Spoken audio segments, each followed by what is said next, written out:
eu peço que você se inscreva aqui no canal. Olha, é um segundinho, embaixo do vídeo tem um botão inscrever. Agora, vamos falar sobre o Braga Neto e o que aconteceu. Olha só, o Daniel Silveira, ele se recusou a colocar a tornozeleira eletrônica faz mais ou menos 20 dias, foi no comecinho de abril. Naquela época, foi justo quando o Braga Neto estava de mudança do Ministério da Defesa para o Palácio do Planalto. Vamos lembrar, o Ministério da Defesa fica na esplanada dos ministérios. Eu nunca fui a Brasília, mas eu já vi no mapa muitas vezes. Tem lá a Praça dos Três Poderes e tem uma avenida muito grande que se chama Esplanada dos Ministérios, com vários prédios.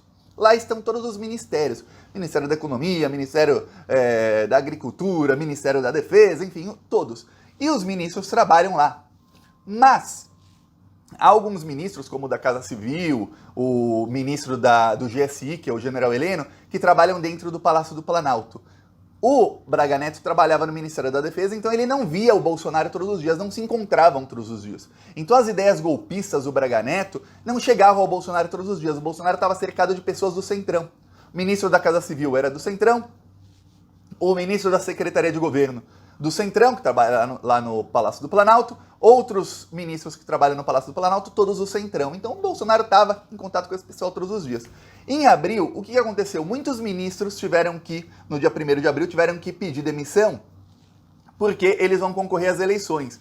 E para quem não sabe, 6 meses antes da eleição, quem vai concorrer não pode estar em outro cargo público. Ou seja, os ministros tinham que se desincompatibilizar. Essa é a palavra, palavrinha chata, né? Mas eles tinham que desincompatibilizar do cargo porque eles estavam incompatíveis. Um ministro não pode concorrer a deputado se ele for ministro. Ele tem que se demitir 6 meses antes da eleição. Então, mais de 10 ministros pediram demissão. O Braga Neto, como ele é viciado numa tetinha do governo para mamar em pegar dinheiro público, ele podia simplesmente voltar para o seu cargo de general com seu salário de general. Mas não, o Braga Neto tem que pegar mais dinheiro público para ele, né? Então, ele ganhou um carguinho de assessor do Bolsonaro e começou a trabalhar no Palácio do Planalto. E quando junta, olha, eu vou te falar, quando tem um cocô aqui e um cocô ali, pode ficar um cheiro ruim, mas quando você põe 2 cocôs juntos, o cheiro ruim parece que se multiplica 10 vezes. Aí colocou ali Braga Neto e General Heleno. E pronto, aí não tem o que fazer. Os dois ali no Palácio do Planalto, junto do Bolsonaro, aí fede. Eu tenho certeza que quem trabalha lá na Praça dos Três Poderes tem que ficar tapando o nariz de tanto cocô que tem no Palácio do Planalto. Pois bem, esses 3 lixos aí, tóxicos, eles juntos começaram a inflar o golpismo. Então o Bolsonaro começou, e o Bolsonaro é uma pessoa que, se ele está cercado de gente mais golpista, ele começa a se tornar mais golpista. Eles começaram aqui, vai Bolsonaro, vamos pra lá, vamos pra cima deles. E começaram as guerras internas do governo. Foi justo depois dessa troca de ministros, eu tô falando isso aqui há muito tempo, e ó, eu vejo outros canais, eu vejo a grande mídia, eu me informo, eu assisto tudo. Eu não vi ninguém falando disso, não vi ninguém falando sobre isso. Começou a guerra Centrão contra militares. Começaram a vazar coisas sobre crimes do Centrão, os militares aproveitaram para falar pro Bolsonaro: ô Bolsonaro, tira esse pessoal daí, ó, eles são corruptos, pega uma para você, eles não têm voto, fica aqui com os militares que a gente tem credibilidade. Eles acham que tem, né?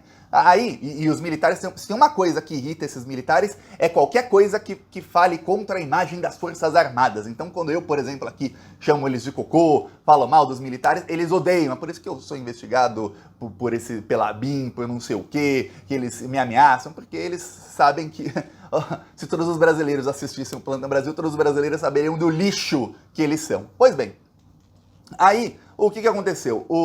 Eles começaram a guerra com o Centrão revidou, mostrando gastos dos militares, tudo mais. Ok, ficou aquela. E quem perdia com essa guerra era o governo. Quem perde com essa guerra é o governo. Aí, nesse meio tempo, marcaram o julgamento do Daniel Silveira. O Bolsonaro e o Braga Neto e o General Heleno já fizeram a estratégia. Vamos fazer um indulto para quando ele for condenado, já na mesma hora, não vamos nem deixar as críticas, os próprios bolsonaristas criticarem. Vamos chegar e peitar o STF. Os ex-ministros do Centrão, o Arthur Lira, falaram: não, Bolsonaro, não faça isso.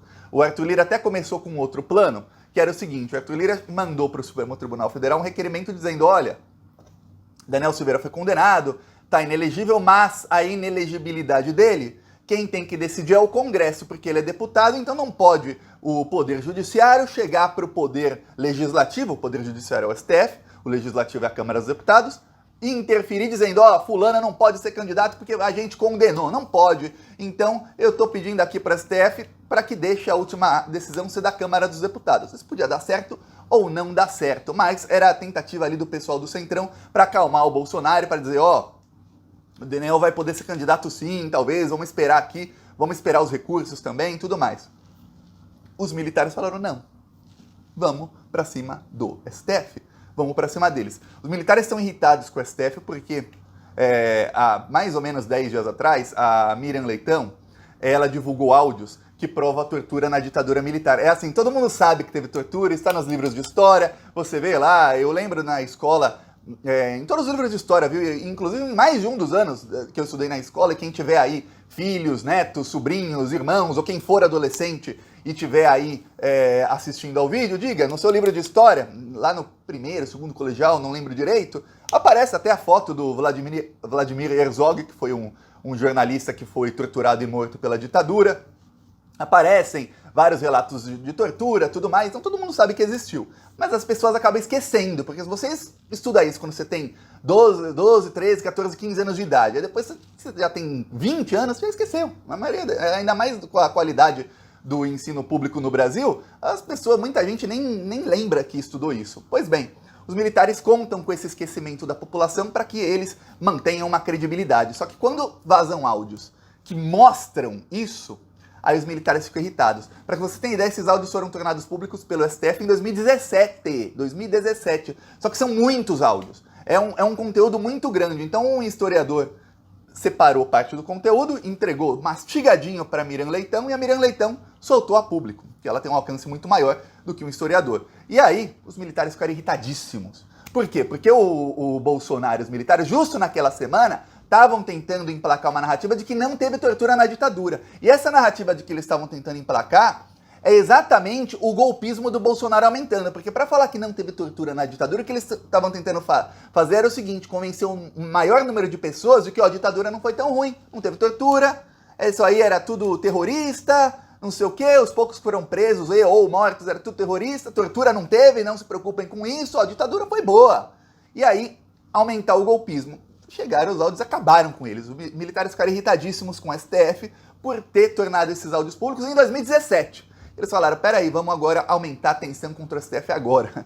A lógica desses imbecis nunca dá para entender. Pois bem, aí eles ficaram irritados, convenceram o Bolsonaro falou, vamos lá. Ele foi lá, assinou o indulto ilegalmente, e eu falei isso aqui nos últimos vídeos, talvez ter assinado isso ilegalmente, antes do último recurso, usando um motivo que não poderia ser usado, enfim, atropelando todas as leis. Talvez isso tenha sido estratégia, exatamente para que o STF derrube o indulto e aí a tensão aumente ainda mais. E já estão veiculando que se o Bolsonaro, ventilando essa possibilidade, de que se o indulto for derrubado, o Bolsonaro no mesmo dia ele assina outro decreto com indulto. Só que tem uma coisa, o indulto só vale quando julgado por quem proferiu a pena.